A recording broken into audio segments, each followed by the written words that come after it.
Lebih pro-pribumi ketimbang penduduk beretnis Tionghoa. Sejak kemerdekaan, jumlah etnis Tionghoa di Malaysia jauh lebih besar ketimbang di Indonesia. Kondisi itu terus berlanjut sampai sekarang.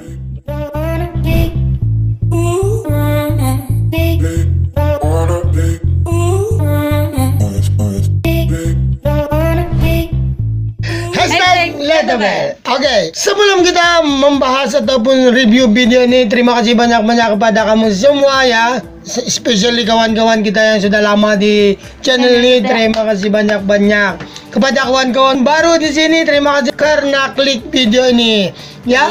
Nama saya Leon dan ini anak saya Abel, dan ya, welcome to our Filipino reaction video. Hari ini kita review video dari Ismail Fahmi. Ismail Fahmi yang bertajuk Perbedaan Tionghoa Indonesia dan Chinese Malaysia. Tionghoa.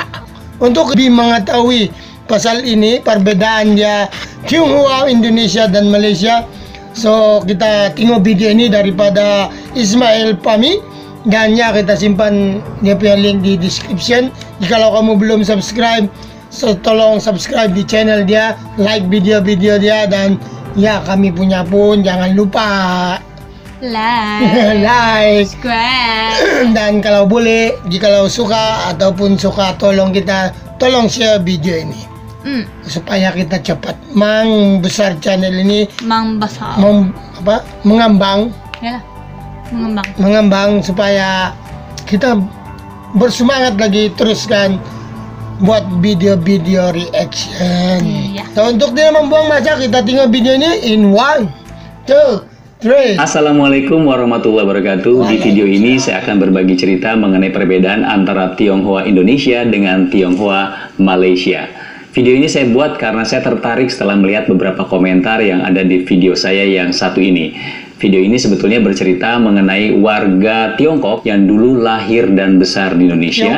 Namun karena kondisi sosial politik yang kurang menguntungkan pada tahun 50-an hingga 60-an, akhirnya mereka terpaksa pindah ke Tiongkok. Namun karena kecintaan mereka terhadap Indonesia, sampai saat ini mereka masih bisa berbahasa Indonesia, bahkan bisa menyanyikan lagu-lagu kebangsaan Indonesia. Seperti apa? Ini dia ceritanya. Lahir di Indonesia, tanah air yang kita jadi Cinta Indonesia. ya. Inilah beberapa komentar yang kemudian memunculkan rasa penasaran saya. Mengapa komentar dari penonton Malaysia ini seolah menunjukkan bahwa Indonesia seharusnya bangga dengan nasionalisme dan keindonesiaan etnis Tionghoa Indonesia. Saya pun melakukan sejumlah riset di jurnal-jurnal ilmiah untuk dapat memahaminya. Indonesia dan Malaysia sama-sama pernah mengalami penjajahan. Indonesia dari Belanda, sementara Malaysia dari Inggris. Salah satu dampak dari penjajahan itu muncullah kelas sosial dan ekonomi yang berbeda, yaitu warga beretnis Tionghoa dan warga pribumi.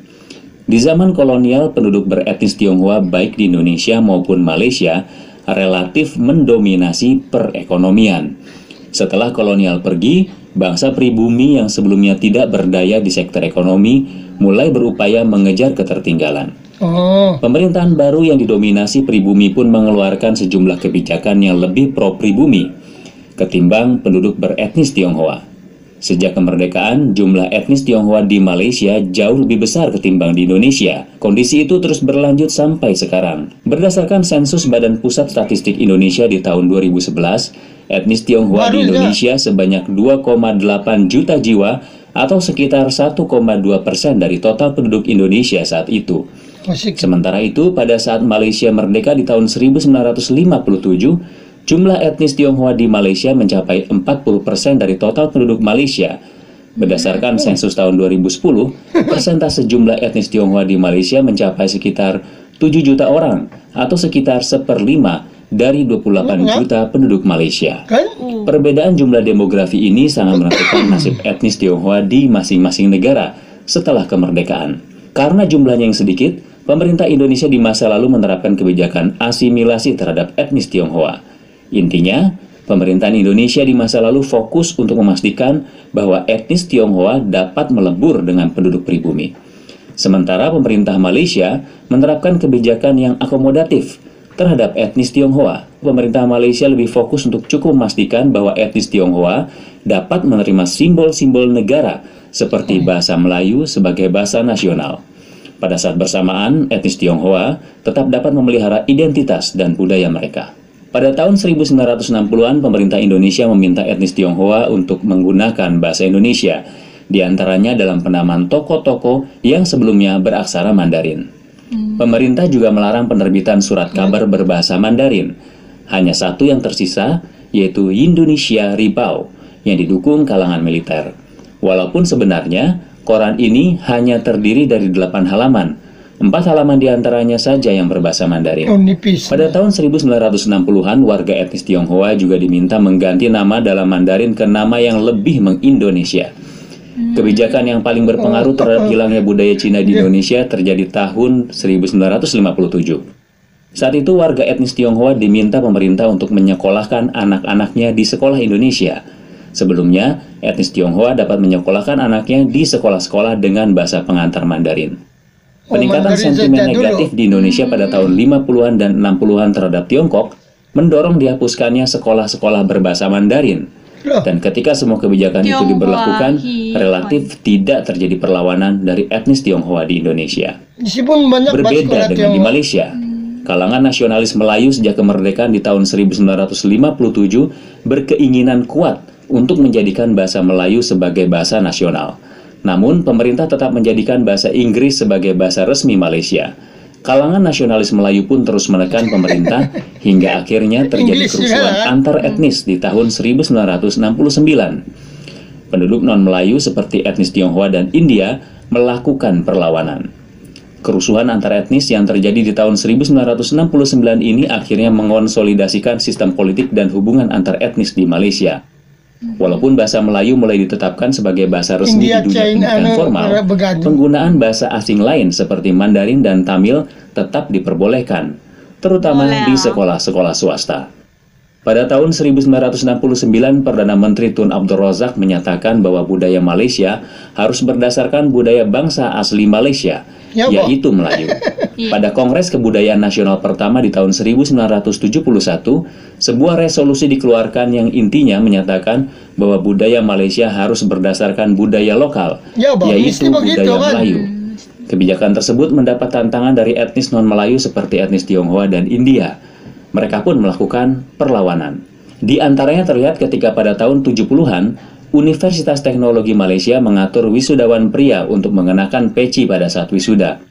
Etnis Tionghoa Malaysia menolak untuk mengikuti aturan tersebut dan akhirnya kebijakan tersebut pun dibatalkan. Menyadari akan kekuatan politik dan ekonomi etnis Tionghoa, Anwar Ibrahim saat menjabat Menteri Budaya, Pemuda, dan Olahraga membuka dialog dengan asosiasi-asosiasi etnis Tionghoa dan menyatakan bahwa pemerintah Malaysia tidak bermaksud untuk mengasimilasikan atau meleburkan etnis Tionghoa ke penduduk Melayu. Asosiasi-asosiasi Tionghoa Malaysia pun mengajukan usulan agar budaya Malaysia berdasarkan multiras ketimbang berdasarkan ras tunggal. Jadi setelah kita melihat video yang tadi, sebetulnya apa yang terjadi di Malaysia dengan apa yang terjadi di Indonesia terhadap etnis Tionghoa menjadi berbeda karena memang sejarah yang pernah ada di masa lalu. Intinya adalah karena jumlah etnis Tionghoa yang ada di Malaysia lebih banyak dibandingkan jumlah etnis Tionghoa yang ada di Indonesia, maka akhirnya etnis Tionghoa yang ada di Malaysia lebih mudah mempengaruhi kebijakan-kebijakan pemerintah terhadap mereka. Sementara di Indonesia, karena jumlah etnis Tionghoa di Indonesia jumlahnya jauh lebih sedikit, akhirnya mereka pun tidak dapat melakukan perlawanan yang berarti ketika pemerintah menerapkan sebuah kebijakan yang akhirnya lambat laun mengurangi warna budaya Cina yang ada di Indonesia. Dan akhirnya seperti yang kita lihat saat ini, kalau kita ke Malaysia, itu kita akan sangat dengan mudah menemukan ekspresi budaya Cina di Malaysia. Misalnya mereka masih menggunakan bahasa Mandarin dalam kehidupan sehari-hari. Namun di Indonesia, kita akan kesulitan untuk menemukan dengan mudah ekspresi budaya Cina di Indonesia. Kalaupun kita ingin menemukannya, biasanya kita harus ke tempat-tempat tertentu. Dan di Indonesia, bahasa Mandarin atau bahasa Cina juga memang tidak lagi banyak digunakan oleh generasi muda. Itu dia, jadi sejarah masa lalu membentuk yang terjadi saat ini. Jadi menjadi sangat wajar sekali kalau kita melihat di video ini, kalau ada orang Tiongkok yang dulu pernah lama tinggal di Indonesia, mereka masih bisa berbahasa Indonesia, bahkan bisa menyanyikan lagu seperti ini. Tanah airku Indonesia, negeri elok amatku cinta. Itu dia, semoga bermanfaat. Ismail Fahmi, Bagi Cerita. Yang ku puja sepanjang masa. So itu dia, kita nampak juga lah daripada video ini mengatakan di Indonesia itu macam hampir hilanglah budaya Chinese di sana. Orang cakap Indonesia supaya memudahkan bercakap. Ya, sebab jumlah di orang sana tidak banyak macam di Malaysia. Jadi di Malaysia tidak heranlah kenapa banyak sekolah Chunghwa. Ya, dan di sini pun menurut saya punya pengalaman lah. Jika kau pandai cakap Cina di sini, Chinese di sini Malaysia, senang kau dapat pekerjaan dan kau ada tinggi lah sedikit kau punya sebab gaji. Ada lebih bahasa. Di sini Malaysia betul-betul orang priority cari orang yang pandai berbahasa Cina, Melayu dan English. Especially kalau bisnis punya kedai. Kita cari kerja, resume itu memang selalu akan tanya masa interview pandai cakap Cina, begitu. Melayu itu kedua baru dia tanya. Ya, jadi kita nampak perbedaan dia. Oke guys, saya harap kamu menambahkan pengetahuan sedikit sebanyak dan di video ini, dan ya kita komen saya di bawah apa suggestion di next video kita, apa kita mau review lagi. Saya harap kamu bagi suggestion yang ada berkaitan sama kami, apa ini di Sabah atau Malaysia, Indonesia.